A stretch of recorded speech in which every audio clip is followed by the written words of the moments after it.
My name is Bradley Butler, and I am the Executive Director and Curator at Main Street Arts in Clifton Springs, New York. I'm joined by Alex Macias of Spring Hill, Kansas, one of 15 artists in this year's The Cup the Mug, which is an online exhibition of drinking vessels. And the exhibition runs through Saturday, December 7th, and you can see that at mainstreetartscias.org, and you're able to view that in two different ways. You can either click on the shop banner at the top of the exhibition page to view all of the cups on one page, or you can go down and learn about each artist, read a little statement and a little bio statement about them, and view just cups by that particular artist. I recommend that way because it's nice to, learn something about the artist that you're hoping to shop from. Um, so, Alex, hello, and thank you for joining us. Hi, thanks for having me. And Alex is originally from Texas, but now lives in Kansas, where she apprentices under Danny Meisinger. After engineering school, Alex devoted her energy into becoming a studio potter, and she regularly exhibits her work and teaches pottery lessons. So, after that brief little introduction, do you want to tell us maybe about how you got into ceramics? I'm especially interested to know about engineering into studio pottery. Yeah, that's quite the transition I had. My beginnings were rather casual. My kindergarten art teacher at my elementary school decided that she no longer wanted to be a part of the public school system. So she left and opened up an art school essentially. So it was a 150-year-old house, and she converted each room of the house to a different discipline of art. So there was a painting room, a drawing room, printmaking, textiles, and pottery. But because I was younger, I was not old enough to take the pottery classes. So I started in beginning drawing and painting classes as a little girl. And then when I got old enough, I joined the pottery classes. And I just was absolutely enamored with ceramics, specifically throwing on the wheel. But it was just kind of an outside of school hobby. And as I got into high school, I started to get more and more involved, throwing all the time. I had a membership that basically allowed me 24/7 access to the school, the art school specifically. And I started teaching summer camps and things like that. And so it was just a side hobby that I did. I was really focused on school, specifically STEM. I wanted to be an astronaut, but due to some health complications, that kind of changed my path. So I was not sure what I wanted to do with my life. I had this background in STEM and engineering. So I took a sabbatical from school, and I came home and I was just, all right, well, I guess I'll throw just to spend some time. And then an epiphany occurred, and I was like, wow, I want to be a potter. So my parents were a little surprised by the career change. But yeah, I don't know. I absolutely love my job. I feel very fortunate that I get to make pots every single day and do what I love. Awesome.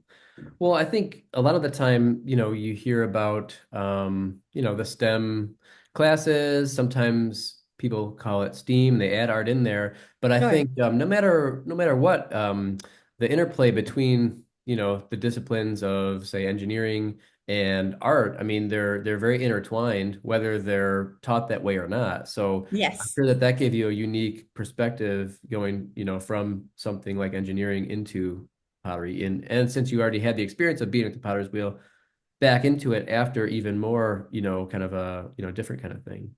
Yeah, yeah. I definitely feel like I don't regret going to engineering school. I think that my technical skills on a computer have definitely changed the way that I make pots. I am part of my making process includes the computer. And so I feel fortunate that I have that experience under the belt. Yeah. Actually, that's a good time maybe to bring up some images of your work that are in the exhibition. Sure. And we can maybe hear a little bit maybe about some of the motifs that you use on your work and some of the forms or really whatever you would want to address. But Sure. So all of my mugs in this show are actually squared mugs. So they're thrown on a wheel. So they're round first. And then they are altered in the very wet stage of the leather hard stage of the making process. So I'm using a rasp and then a compression rib to kind of really give an edge, but not take away the thrown quality of the form. And then those are all bisque fired to 1800, which is not a regular temperature. Most potters fire to cone 04, which is 1945. I like to lower that bisque temperature because I like the absorption that the clay has at a lower temperature, which allows me to have more of a 3D effect with my glaze. So I can really, really get a heavy application of glaze onto the pot, which gives the motif a more I don't want to say more exaggerated, but a more obvious bubble in each of the shapes. So a lot of the shapes you're seeing are either patterns that I just like or have seen in real life. The first mug you were showing on the screen, that is a very common Moroccan pattern. I was very fortunate to be able to go to Morocco, and that is a shape that I picked up from there, and you'll see it in a lot of my work. Another thing about my patterned work is I do like to have as many parts of the pot decorated as possible. So, like the thumb rests, for example, on my mugs, will pick up some of the patterning from the front faces.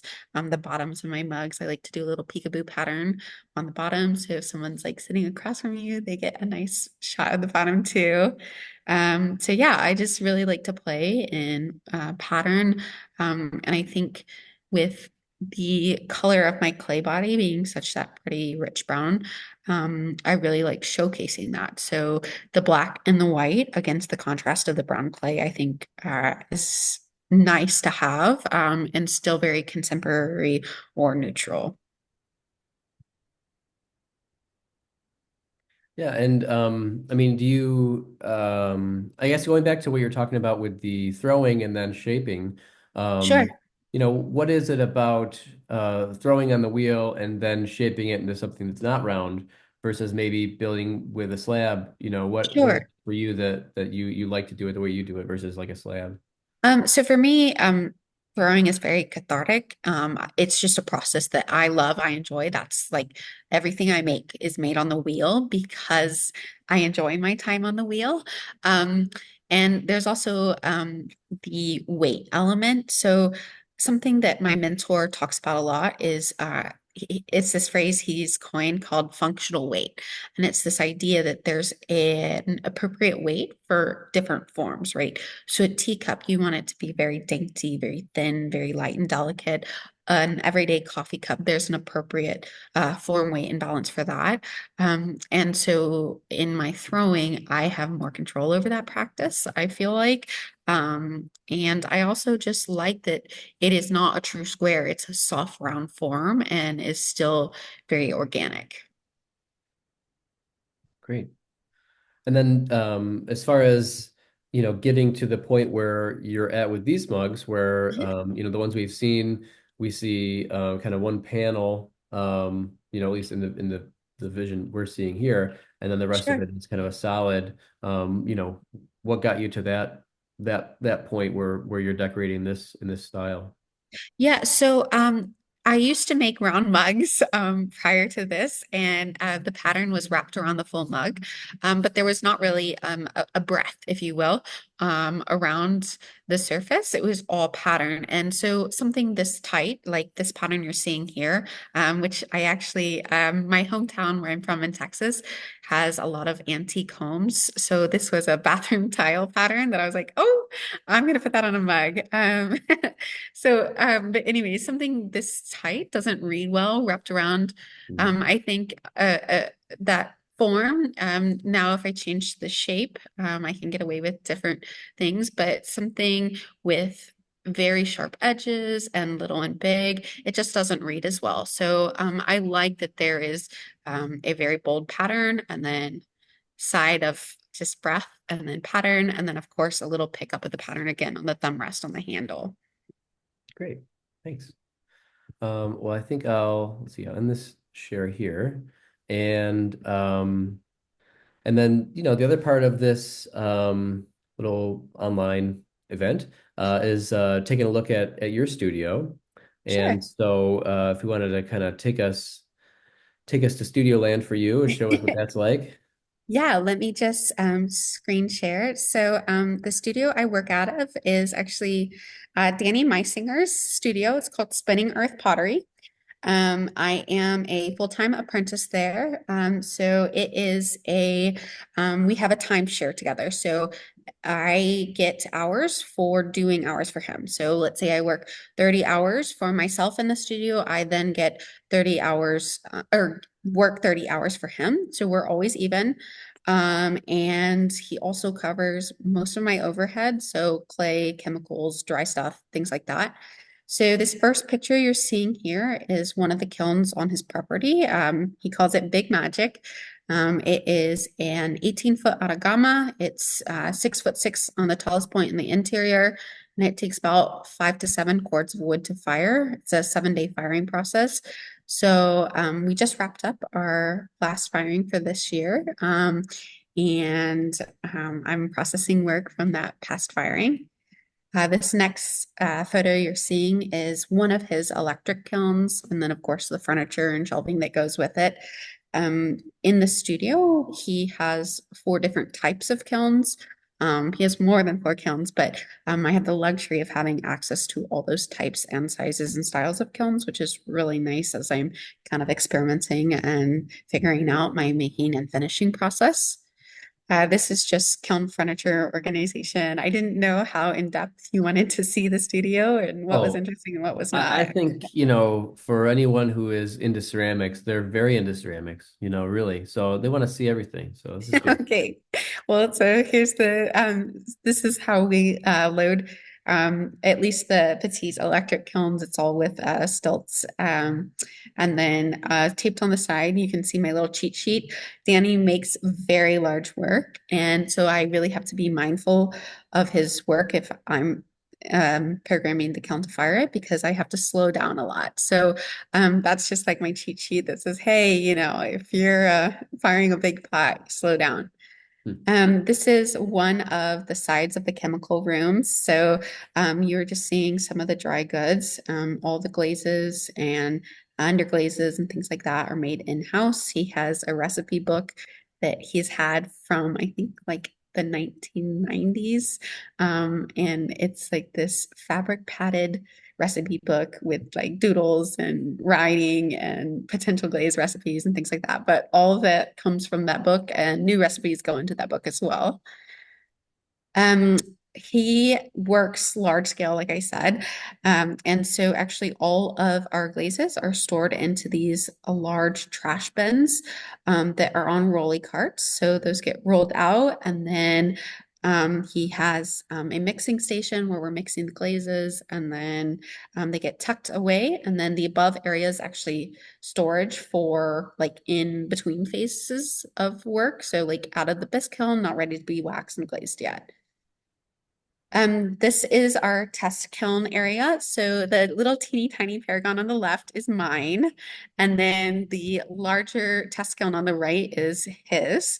I already had a studio before I apprenticed for him. So some of the equipment I was able to bring with me, and I have access to his stuff. He has access to mine. And it's really nice that we have this shared space and shared equipment as well. And now, as because I'm not a ceramic artist, I'm a painter. So, Oh, I pardon, don't spend a sorry. lot of I don't spend a lot of time in the ceramic studio. Although, if I am in one, I really am enjoying myself. Yeah. But as far as using like the test kiln, I mean, is that something that you use often, or is that kind of just like every now and then you're like unsure of something and you just want to fire kind of a one-off thing? It kind of depends. Like, there's been emergency situations where like someone's like, hey, I need this and this pot in 4 days. Can you do it? Um, And with the test kiln, you have the luxury of saying yes, because you can literally fire. My test kiln literally fits one coffee cup and one coffee cup only. His test kiln fits about five. So in situations like that, you have the luxury of not wasting an entire kiln load. And that kiln fires much faster. It fires in about 6 hours. But also, if we are prepping for a massive glaze firing in one of the larger kilns. And we want to guarantee that those glazes I just made are actually true to what they're supposed to look like. We'll just do some sacrificial pieces, toss them in the test kiln, and then in a couple hours, you know whether or not you did it right, which I'm thankful that we have that because there has have been a couple instances where I'm like, oh man, I need to remake that glaze. So yeah. This kiln photo that you're seeing is actually a photo inside of the last Anagama firing we did. You can see the decorated jar. That's one of mine. So, like I said, Danny has many different types of kilns. One of them is a wood kiln. I love the effects of wood firing, but we only fire about 3 times a year. So that jar was one of my pieces. My work that goes in the wood kiln is very similar to my cone six oxidation work. The only main difference is, of course, the clay body, and then I work in different chinos instead of black and white matte glazes. Hmm. This I didn't know if this was interesting or not, but this is kind of a behind the scenes of my design process.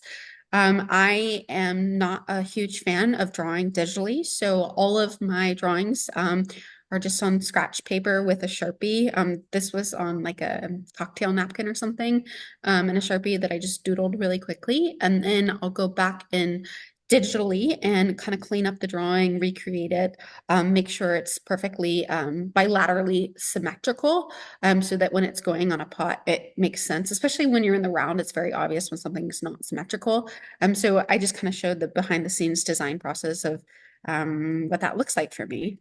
Yeah, and I think that's a good point because, while we may have the skills to do things on the computer, it's not always the most inspiring place to be drawing something, like Right, from right. scratch. So Yeah. I can appreciate personally, doing it the way that you show here. So Well, thank you. yeah. This is once again another behind the scenes photo. So the shower looking thing is actually a damp box. So it is a sealed humidified box basically to keep our work at whatever level of moisture that you put it in at. So when you're working in mass numbers, like if you're doing a line of mugs, let's say it's 100 mugs, that's not the number I strive for, but Danny can produce 100. You can fill that box and they will stay at the exact moisture level that you put them in. And then throughout the week, as you're working, if you need to go back and make changes or trim or add handles, you're not fighting against time. And then on the left side, you're seeing a wear cart, and that's where kind of in between work goes. So pots that are getting ready to go in the kiln or pots that are getting ready to go um, out for a different process. Um, this is what the studio looks like today. So on the table, you're seeing greenware that is drying, getting ready to be bisque fired. Some of those pots are Danny's, and then the pots in the very back with the lids, those are all mine. You're also seeing our carts where all of our wear boards go and pots go while we're throwing, and kind of just a panoramic view of the studio. This was our most recent kiln load. We're getting ready for Christmas. So Danny's making Christmas ornaments, so am I. So the nice thing about a bisque firing, which is our initial firing, is you can fill it to the top and everything can touch. So it looks like a jumbled mess, but it works. So it's very efficient. Yeah, if you did that with a glaze firing, then you'd have one giant, Uh, interesting a sculpture, sculpture, right? yes. And then this is our calendar. So Danny and I have a digital calendar that I keep on Google Calendar. And then this is our studio calendar. So all of my shows and events and all of his shows and events, all of our firings, all of anything that gets scheduled relating to pottery goes on that calendar. I often travel with going back home for shows and events, and then as well as I go to Missouri and Kansas for shows. So things like that go on here. And it also kind of helps get the Christmas panic going that we need to make more events. And then this is kind of just one last photo. This is my work area. I have a pottery wheel behind this surface, but this is actually where I do a lot of my painting and patterning. So, in addition to the pattern work I do, I also paint on pots. And so, what you're seeing on the wall is the color palette in the way that I like to paint. So, it's kind of in rainbow order, but it's mostly in the order of the colors that fire appropriately because I'm actually kind of painting blind when I'm working in underglaze. The colors I paint don't necessarily fire the color they are on in the jar. So I have this sort of system, loose emphasis on system. But yeah, that's my space. Very cool. I mean, it seems like a really interesting space, and it's got to be great to, work alongside someone else as well. I know, ceramics end up being such a community thing because, you need the kiln, you need the space to work. And I think that's interesting to kind of have someone working alongside with. So Yes, I feel very fortunate to have this apprenticeship and the space as well. yeah, very cool. Well, great. Well, I really appreciate you sharing, your space with us, letting us take a little tour, and for talking a bit about your work. And just a reminder that the exhibition, The Cup the Mug, is online now through December 7th. And you can't buy any of Alex's cups, but there are work by some of the other artists in the show that are not sold out yet. So please go to mainstreetartscs.org and see what you like and what you could live with. So thanks again, Alex. And no, that's Yeah, it. Thank you. thanks for having me, Brad, and thanks so much for this interview.